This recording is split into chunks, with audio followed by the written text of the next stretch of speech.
One day closer to Halloween around Texas, there are a lot of encounters with the unknown. This is me. July 29th, 2008. It is 12:33 Mountain Time. With her donkey had attacked and hurt a little boy earlier or something along that lines. No, this is Are you kidding me?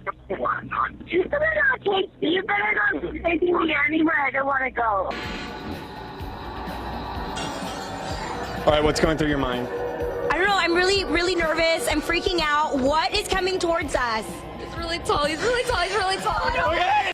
Covering all my bases, making sure that if something happens to me or my family or all of us, that our assets are documented. To Texans, it's no secret that Hotel Galvez is haunted. The Grand Galvez, as it's known now, first opened its doors in 1911, and since then has been said to be home to all manner of haunting, but the most retold story is that of Audra, the ghost bride of Galvez. Audra was a 25-year-old bride-to-be getting married there. Her betrothed was a young sailor who would frequently leave her on her lonesome while he was out on a voyage. During the periods where the sea would separate the two lovers, Audra would rent out room 501, climb out the ladder to the rooftop, and wait on the rooftop turret with love in her heart for her sweetheart to return. Now, one day during a catastrophic storm, Audra was told that her fiance's ship capsized, and overcome with grief, Audra took her own life on the roof of the hotel. Tragically, as if this wasn't sad enough, her groom would arrive a few days later, eager to surprise and re-encounter his bride as he'd survived the capsizing. And although he was never able to be with her physically again, if you believe the stories, she might still linger around the premises. Visitors claim that Audra frequents the 5th floor, and in particular, her spirit tends to hang around the matrimonial suite and room 501. Some claim they hear random doors slamming, or strong currents of chills, flickering lights, the usual who's who of a ghost haunting a hotel. Other stories tell of seeing a candle lit on the rooftop, wondering if it's the ghost of Audra still waiting for her beloved to come back to her. The attendants at the Galvez claim that there's difficulties making electronic keys for room 501 since they're prone to malfunction frequently. Visitors to the Galvez go out specifically looking for Audra now, hoping to catch a glimpse of the spirit. If you ever go to Texas, be sure to check it out if you're brave enough. And if you're looking for more freaky stories, true crime, ghosts, cryptids, basically the whole 9 yards, Top 5 Scary has all of that and then some. So click on that bell and click on through and subscribe and find something to scream at.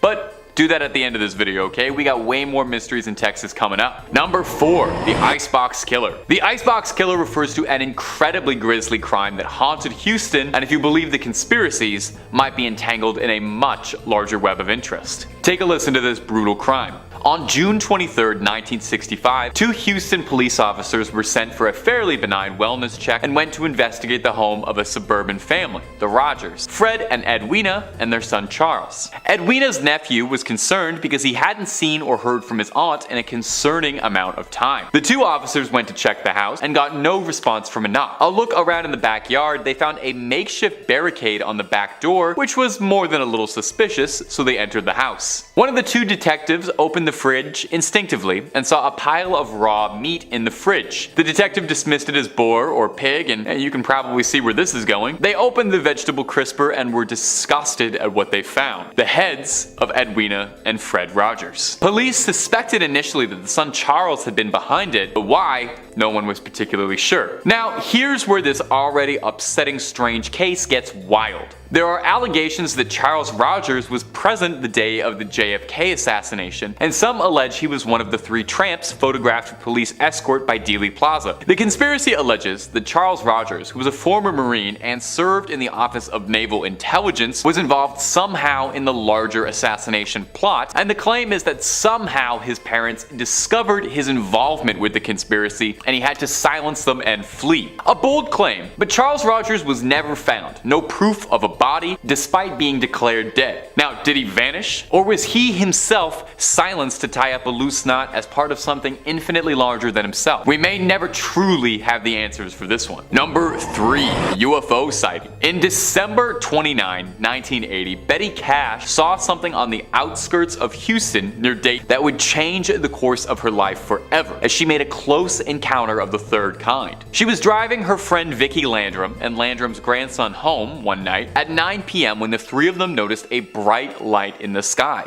Betty Cash described it like this: "We didn't know what it was, but we knew there was something that was lighting up the sky. We all began to feel heat, and all of a sudden Vicky screamed for me to stop. When I stopped, I went forward and her handprint was embedded in the dash of the car, and I thought, well, I've got to see what this is. So I got out, I walked towards the front of the car, and I stood there looking up, trying to figure out what this object was. Then a diamond-shaped object appeared with flames shooting out. The heat was tremendous. When I reached for the door handle, the door was so hot I couldn't even begin to open it. The only thing I was thinking was, are we gonna get out of here alive? And then seemingly as soon as it appeared, it disappeared, and Landrum stated that moments later, a large squadron of black helicopters soared over the area. After the choppers cleared, Betty took the Landrums home and retired for the night. The next morning, however, Cash said she was extremely sick, suffering from nausea, vomiting, diarrhea, weakness, and an intense burning in her eyes. Now here's where things get curious. Landrum and her grandson all reported the exact same symptoms. Over the next few days, Cash said her symptoms worsened so much, with large blisters forming on her skin, she eventually had to be taken to a hospital where she was treated for radiation poisoning, and she lost large patches of skin and clumps of hair. To date, there has never been a conclusive answer to what happened to Cash and Landrum. The US government denied any involvement and said they don't have any diamond-shaped crafts like that in their fleet, and it wasn't from their government. Was the military testing new technology on unsuspecting victims? Was it a craft from another world touching down for a moment? There are so few answers and so many questions for this unsolved mystery. Number 2, the death fields. There is a stretch of I-45 highway between Houston and Galveston that is notorious to locals due to the string of violent, horrific crimes that have all occurred there since the 1970s. Since the first body was discovered, it's been thought that anywhere from 33 bodies have been discovered there, and the truly horrifying thing is how little police and authorities seem to have on this case. Initially, detectives believed that this work was that of a serial killer, due to the sheer number of bodies being found in the area, but over time some have wondered if it could be multiple criminals. Most of the victims have been young women, typically around college ages. The FBI has said that the agency's behavioral experts have created a profile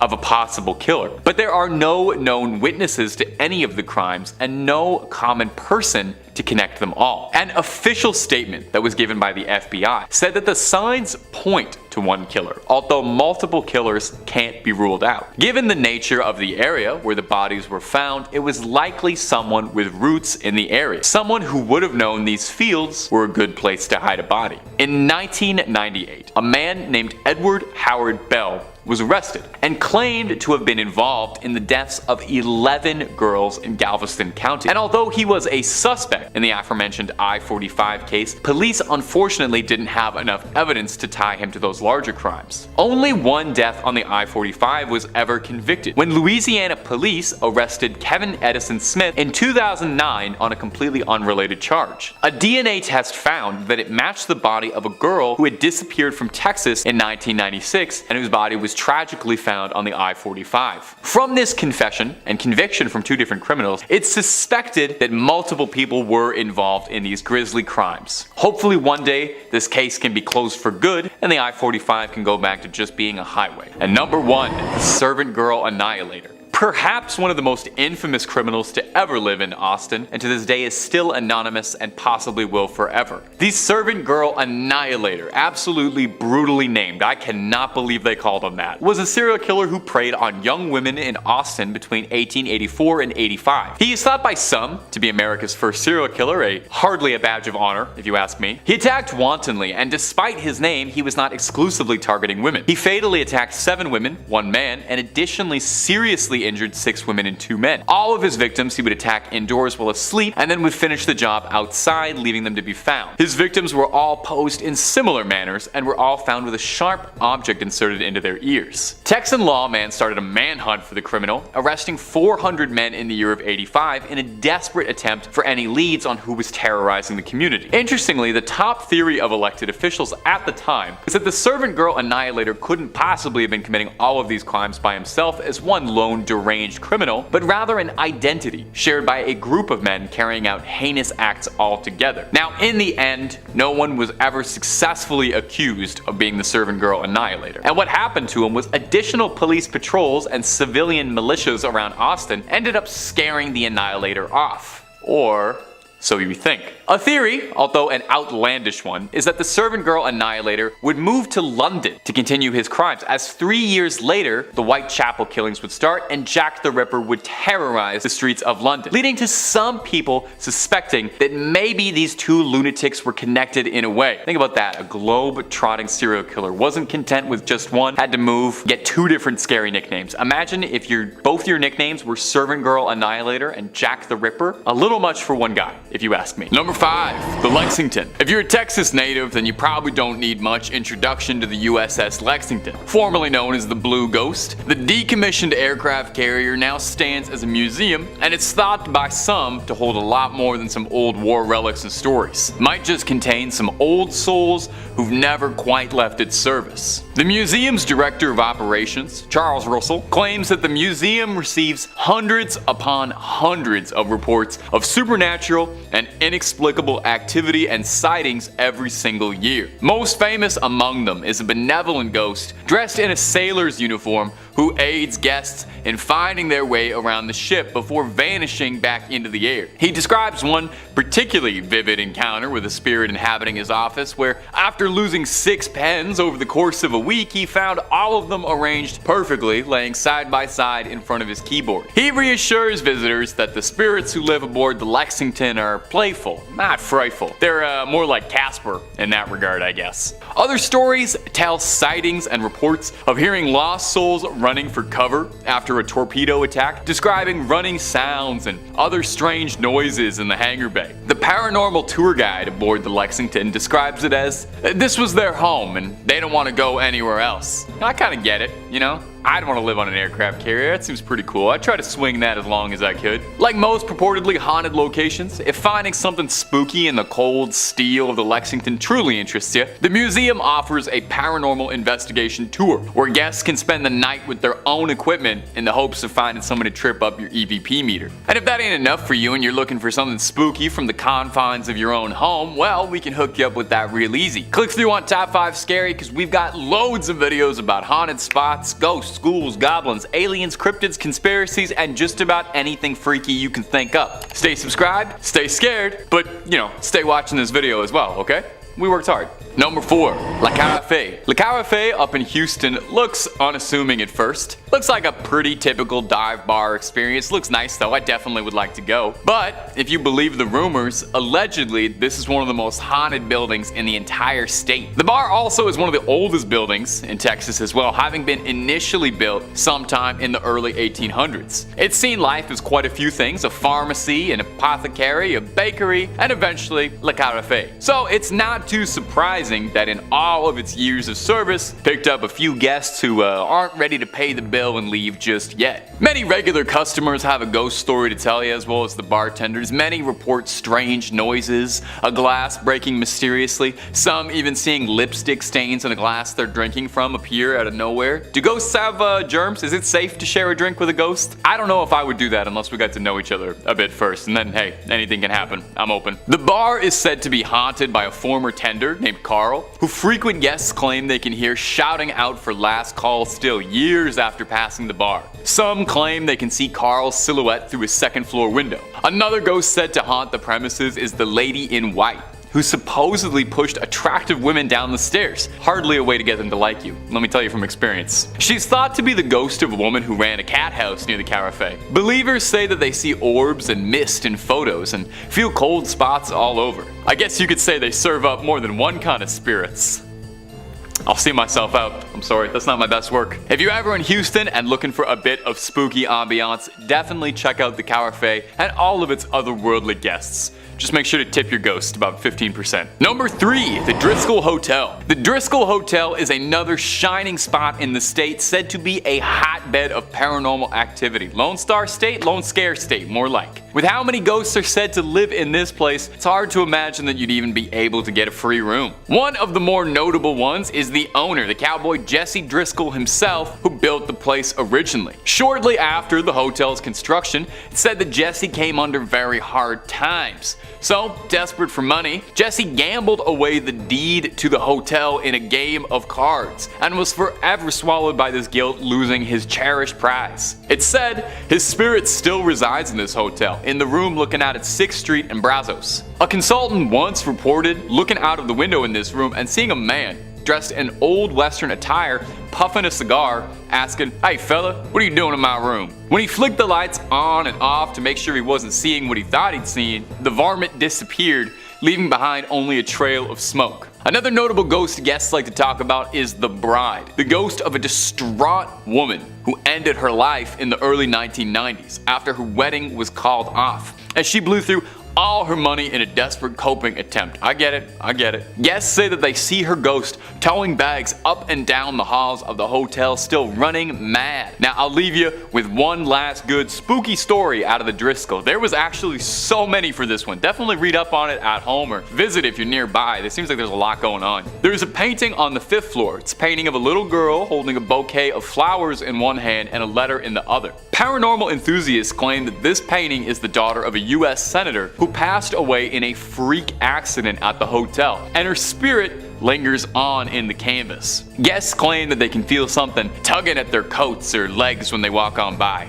Oof, it's a little too interactive for me for an art experience. Number 2, the Oakwood Cemetery. I gotta say, a cemetery is a pretty classical location for something haunted to be happening. I think we all sort of suspect most cemeteries are haunted as is. I mean, a couple thousand dead bodies all buried underneath the same plot makes my hair stand on end. I said I was gonna try not to do a southern drawl, but I swear it's coming on naturally. I'm sorry. Oakwood Cemetery in particular is well known as a haunted spot to those who believe. It was established sometime in the 1850s, though it's thought that earlier settlers were laid to rest there too. With 23,000 souls resting there, it's no surprise that there is a litany of spooky stories amongst the tombstones. Take a listen to some of the more notable ones I dug up for you. One in particular that gets retold is that of Eula Phillips, a young woman who was struck fatally with an axe on Christmas Eve. Not that there's ever a good day for that, but that's a pretty bad one. Her husband was found guilty, only to be exonerated later when it turned out that there was a series of victims all around the same area matching her profile. 8 others who all fell victim to this is unbelievable that any newspaper ever printed this name, the Servant Girl Annihilator. I cannot believe they named him that. I've actually featured him in a video before. I can't quite remember the title of it, but click through on every single top 5 scary video until you find it. There are some theorists who suspect the Servant Girl Annihilator and the infamous Jack the Ripper are one and the same, and that guy just could not get enough traveling from country to country. Some local residents claim that Eula's ghost roams the cemetery, lost, afraid, and panicked, unable to come to terms with the vile means of her death. Another very notable ghost is that of Susanna Dickinson. When Lopez de Santa Anna attacked the Alamo, Susanna and her kin were brought into the garrison. The dust cleared and the battle was over, and Susanna met with Santa Anna, where he offered to take her and her children back to Mexico. But she declined, knowing it might even cost her her life. Surprised, Santa Anna spared her, and her account of the Alamo was crucial to understanding and remembering what happened there. Susanna was buried at a plot in Oakwood, and visitors say she constantly appears to strangers, telling her stories all these years on, still remembering the Alamo. And number 1, Yorktown Memorial Hospital. About 80 miles southeast of San Antonio is Yorktown, a small community with a population that barely exceeds a couple thousand. Probably a good reason for that, because if the legends are to be believed, the hauntings at the Yorktown Memorial Hospital might be keeping people away. The hospital was built in 1951, where it operated for a bit, and was eventually took over by the Felician Sisters of the Roman Catholic Church, who kept the place running until late 1986 when it was abandoned, where it still sits today, almost as if nothing's happened. It looks like everybody just packed up and left. It's said that over 2,000 people call Yorktown their final resting spot, with 500 of those all occurring during the small tenure of the nuns running the hospital. These days, of course, the hospital's sickly lime green walls don't really see a lot of patients, mostly just ghost hunters and seekers of the paranormal looking for something lurking left behind. And if the stories are true, this place is filled with restless ghosts. Explorers report everything from disembodied voices to sounds of wheelchairs creaking,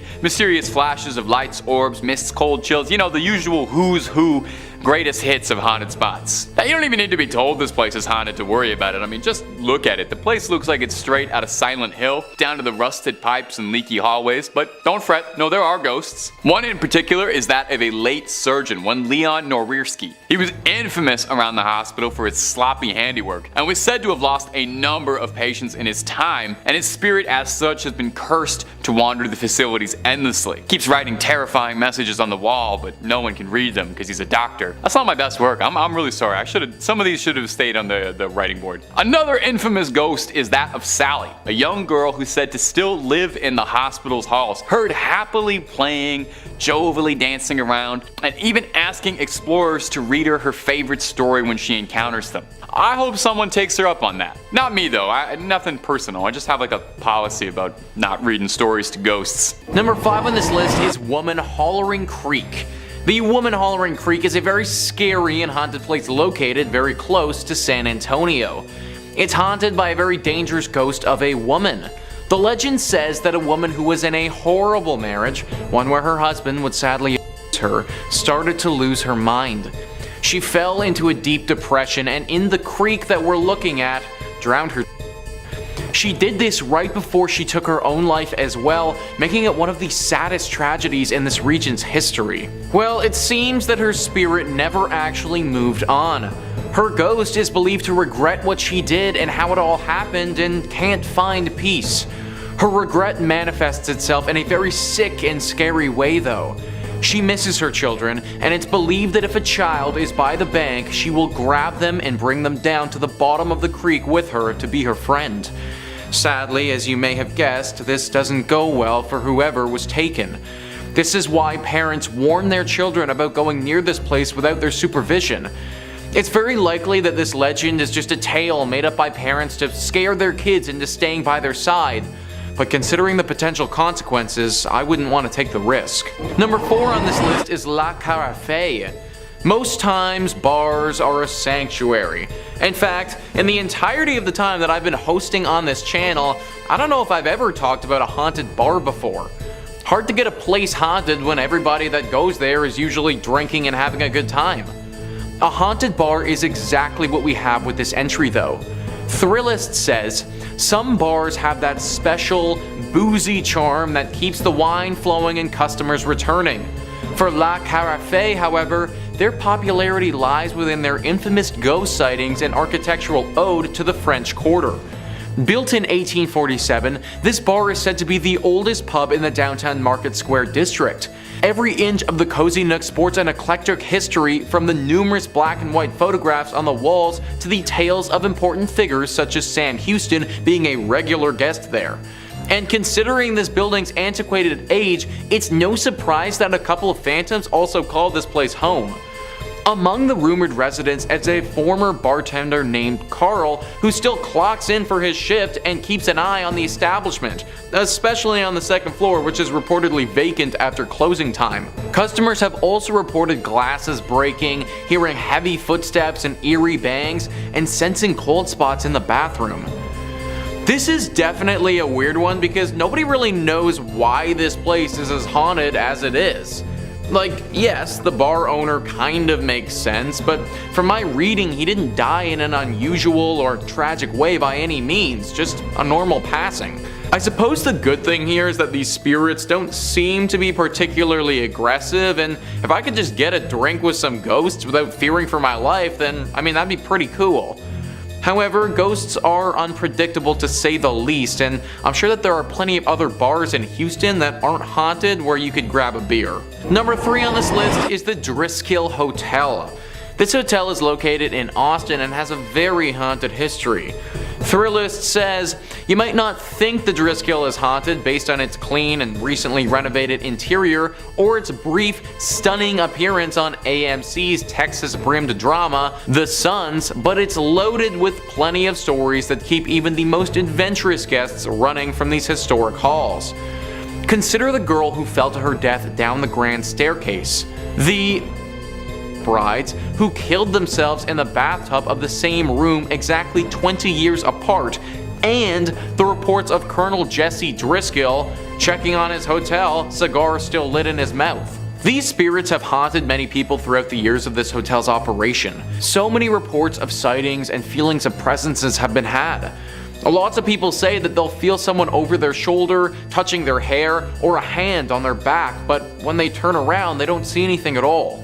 A few rooms in particular have had some stark temperature changes happen to them, so much so that people have had to request to change rooms because it got so cold. Some people have even reported seeing an orb of light floating around the stairwell, never getting close enough to a person for them to touch it, but seemingly tempting them with its presence.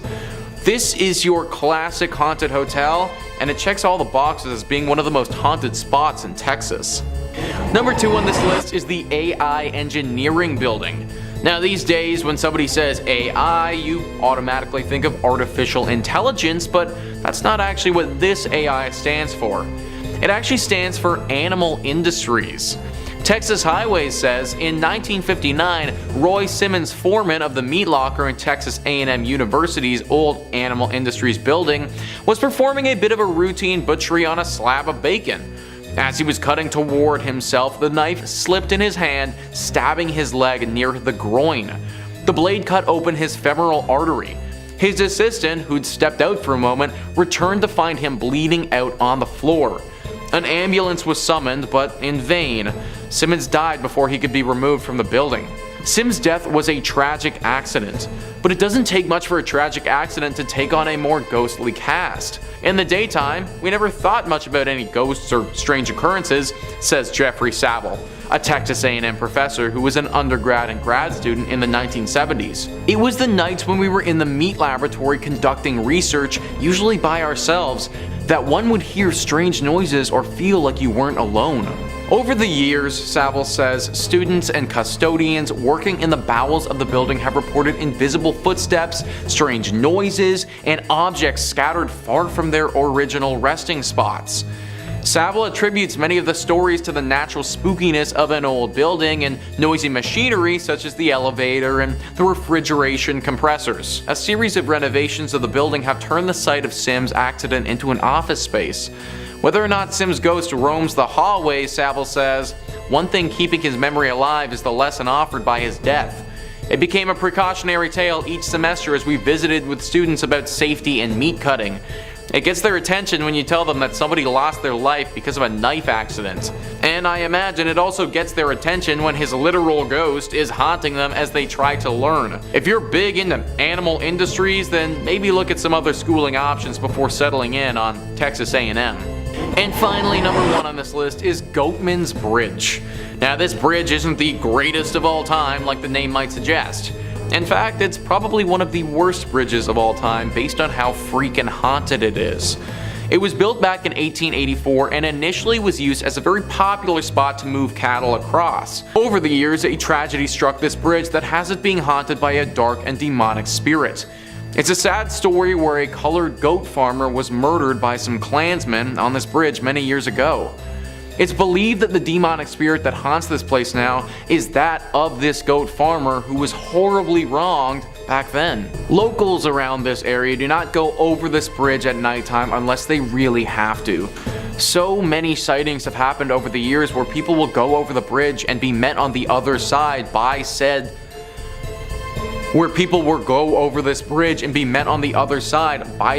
angry spirit. He doesn't hold back against you either and will make you pay for the sins of others. Disappearances have happened at this bridge several times, and people have reported being attacked but managing to get away with their lives. If it's nighttime, then do not go anywhere close to this bridge because it may actually be the last thing that you ever do. Coming in at 5, Arlington Screaming Bridge. Now this Texas legend will quite honestly make your hair stand on end. Legend has it that one full night more than 50 years ago, several teens were carpooling home after their high school football game. Still riled up over the victory, driving responsibly definitely wasn't of utmost importance to the young teens. The bridge running through Arlington's River Legacy Park was just wide enough for one car at a time. You can probably guess where this is going. The teens' hooting and hollering drowned out all the noise, like that of a vehicle that had no working headlights. The cars collided head-on before erupting in a fiery explosion and plunging into the waters below.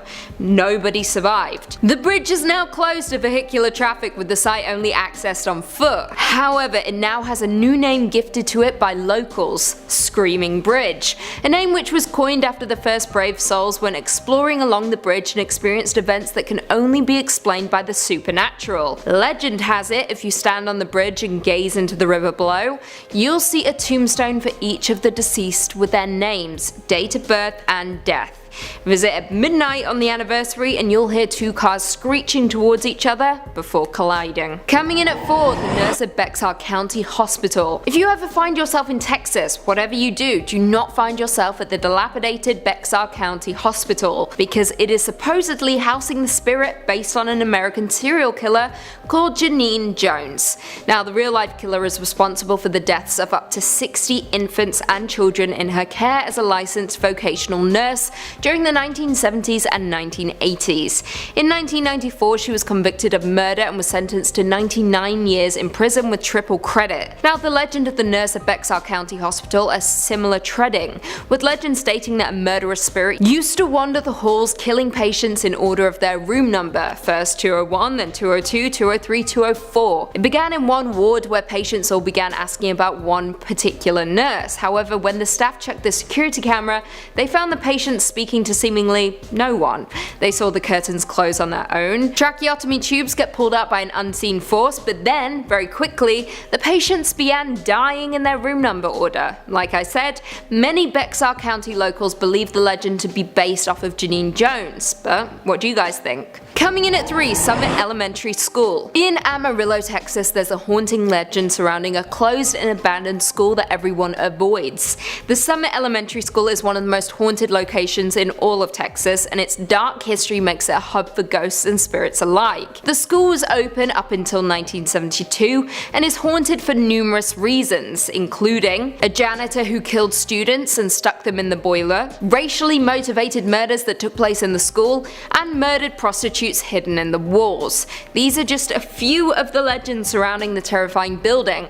Worse still, legend has it that if you're brave enough to visit the abandoned school at night, your car may do strange things. Swings will move by themselves and you might even hear voices coming from the walls. Honestly, this school is beginning to sound like the one from Marianne, which is a French horror series you all need to watch immediately. Do it. The Queen demands it. Coming in at 2, the Candy Lady. Now, this very well might be one of the scariest urban legends I've ever read and may result in a lot of you sleeping with the light on tonight. Sorry in advance. This theory goes, I quote, "The Candy Lady allegedly lures children to their doom by leaving enticing goodies on their windowsills just before bedtime. Her plan is for the kids to wait for mum and dad to fall asleep before indulging in the sweet treats so as not to get in trouble. Afterwards, she'll grab them and feast on their sugar-laden blood until there isn't any left. Children began to go missing, yet no leads were ever found that would suggest they were kidnapped or ran away. As some of the remaining children got older, they confessed to eating candy left on their windowsills with a note from the Candy Lady, so parents started to wonder if the other children perhaps had been poisoned. The worry was soon put to rest when someone actually turned up dead. Not a child though, but a sheriff's deputy who had been investigating the disappearances. His eyes had been stabbed out with a fork, and his pockets stuffed with candy. A farmer also found a child-sized set of teeth inside a candy wrapper one morning while tending to his fields. Very creepy.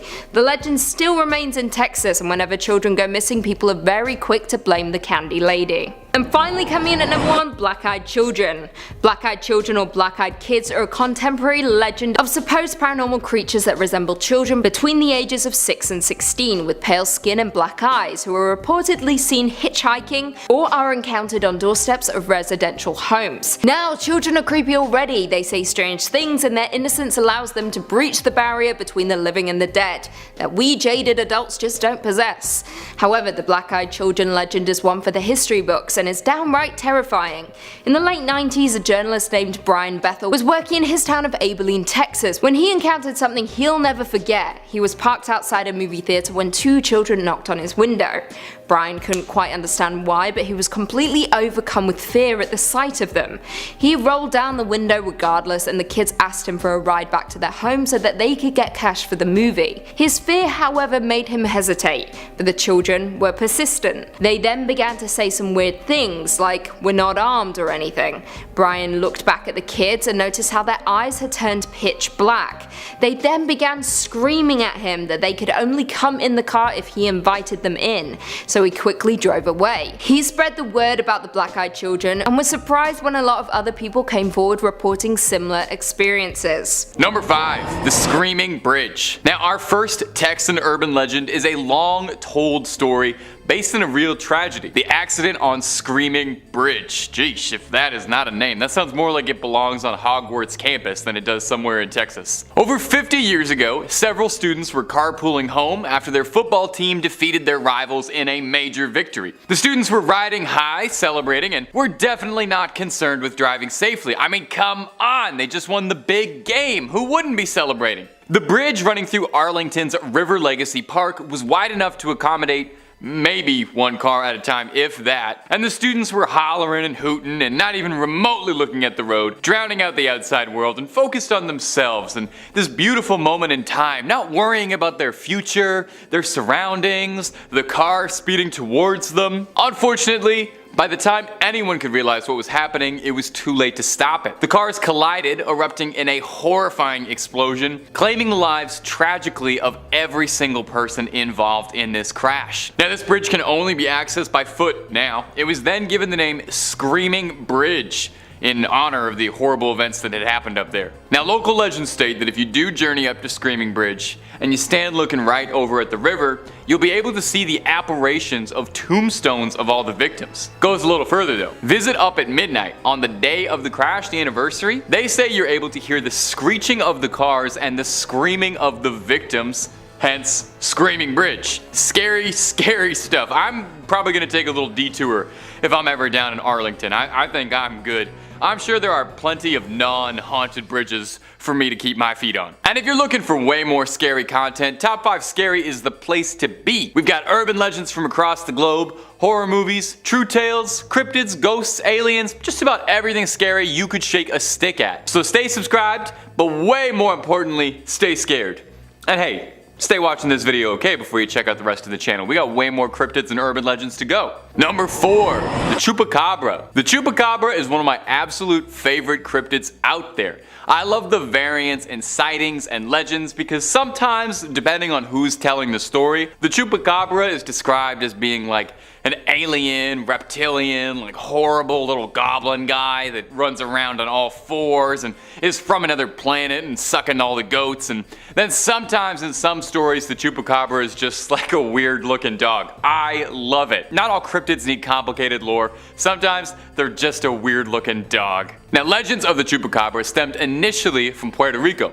Most cryptozoologists believe with stories dating back to the 1970s. Livestock was found going missing all around this one small town, Mocha, and were initially assumed to be the work of some cult, but later reported to be thought to be the cause of an animal, as all the livestock found had bite marks and their bodies bled dry. Now, the name Chupacabra literally translates to goat sucker, which is so funny that when you learn that, it is impossible to ever unlearn that. Now, this creature is a widespread phenomenon reported across the Southwest and Mexico, but Texas, of all places, seems to be a real hotbed for the creature. One very determined author, Ben Radford, who's a researcher at the Center for Skeptical Inquiry, and he even penned a book appropriately titled Tracking the Chupacabra, says that Texas is a Chupacabra factory, one of the foremost places in the world associated with the beast. One of the more recent sightings and one of the more viral ones that was going around was a few years ago in Amarillo. A zoo's security camera captured weird footage of a creature standing on its back legs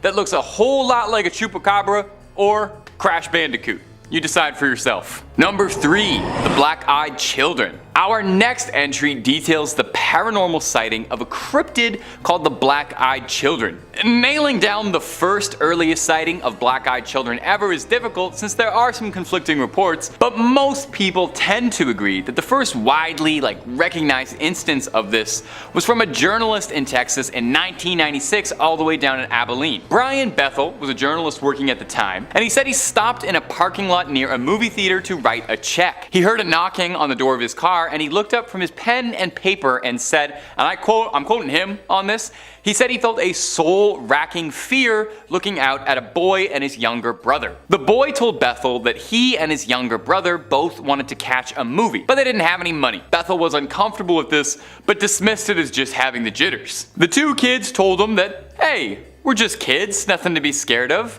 and that they didn't have any weapons, which is, you know, that's a totally normal thing that kids would say to you in a parking lot all the time to calm you down. Bethel told the boys that the movie they wanted to see was already playing and they wouldn't be able to make it in time. Since this was in 1996, we can only speculate on what they wanted to see, but I'm pretty sure it was the Arnold Schwarzenegger classic Jingle All the Way.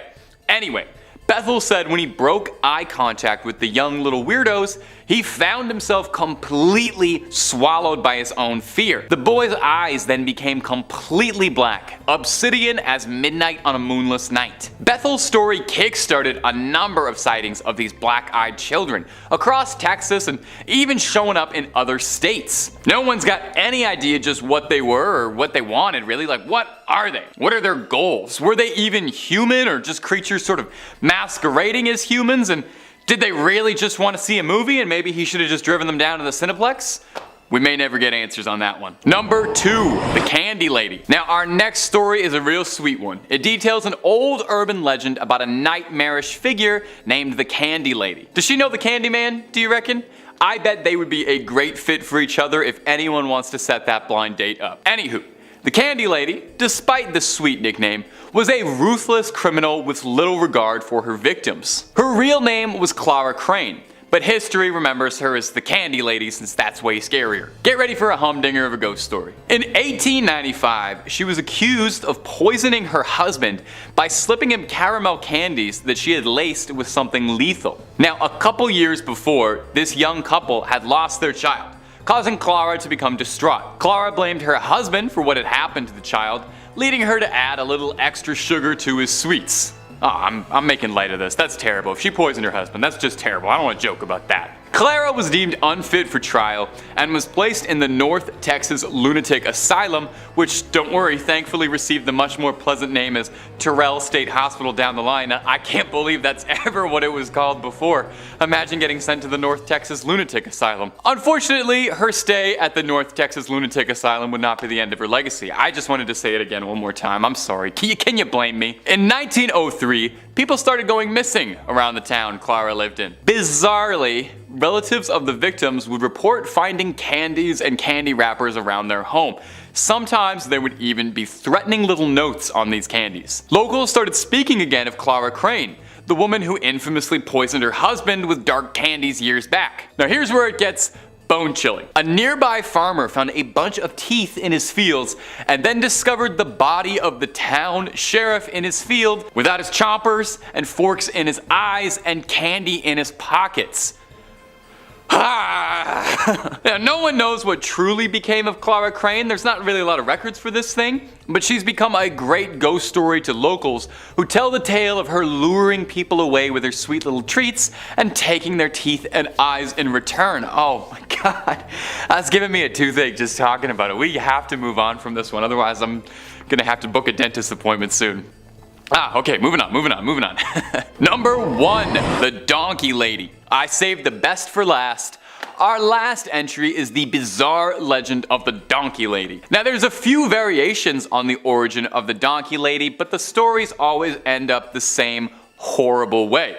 And we'll get there in just a minute. But let's take it all the way back to the start, and to go back to the start we gotta go sometime in the mid 1800s. The story goes that there was a family that lived near Elm Creek, way down in San Antonio. They had a modest farm property, a husband, a wife, and their children. One day a $5 man from up north rode past their property and taunted the family for the donkey that they had. Not sure why you'd do that, he's clearly never seen a fistful of dollars. You never make fun of a man's mule. It's the fastest way to end up in a coffin. Anyway, the mule didn't take too kindly to being laughed at and bit the man over his taunting. This man was enraged and beat the donkey within an inch of its life, at which point the mother of the family came out and started to pelt rocks at this strange traveling donkey hater. The man couldn't just leave well enough alone, because as legend goes, later that night he brought a posse back to come burn down the farmhouse and blocked up all the exits to burn them inside.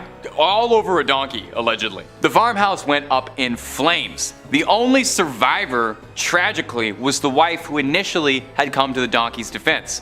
And she ran out of the home, her skin soaked in flame, her hands melted down to little stubs, her face deformed, skin sagging off the muscle, crispy and black, long like a donkey's snout. She ran into the night and hurled herself into the Elm Creek, which is the last place anyone had ever seen her. Today, there's a bridge called Donkey Lady Bridge over Elm Creek, where locals claim that they've seen a creature with a donkey's face screaming at them from the window of their car. Legend has it that the spirit of the wife haunts this area and torments those who cross her bridge while grieving the unfortunate loss of her family.